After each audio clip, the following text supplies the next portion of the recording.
India previously, if you see in the pre-independence area, our life expectancy itself was around only in the 40s.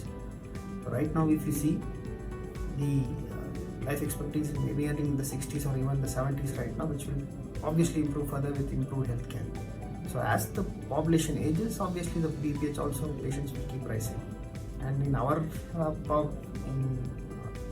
population, if you see, we are the largest population in the world right now. So definitely we'll have enough and more patients for BPH.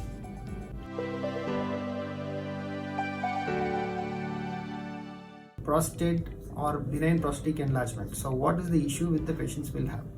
So we have something called as obstructive symptoms and we have something called as irritative symptoms. That means obstructive symptoms is symptoms of voiding. That means passing urine. So patient will have a weak flow of urine. Okay, patient may need to strain to pass urine. Irritative symptoms include like burning while passing urine, frequency of urination, needs to get up multiple times in the night to pass urine.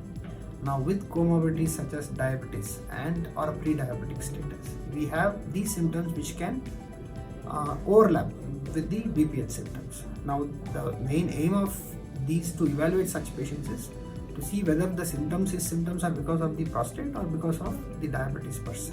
So that becomes a challenge for the urologist, because in diabetes there are multiple factors which can cause urinary symptoms. Most commonly is urinary tract infections. Second could be a diabetic neuropathy, which causes what is called as a weak bladder or a neuropathic bladder, which needs to be ruled out before we treat the symptoms for the prostate. So that is the challenge which the urologists face. Yes,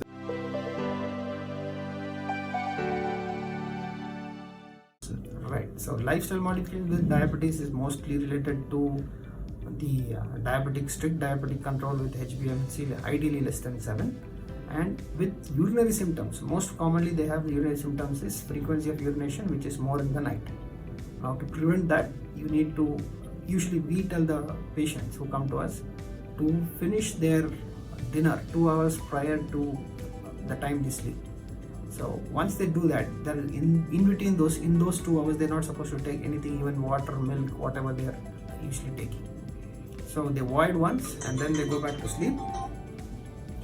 And so if they follow these measures, at least for the first 3 to 4 hours, they wouldn't have to get up to pass urine.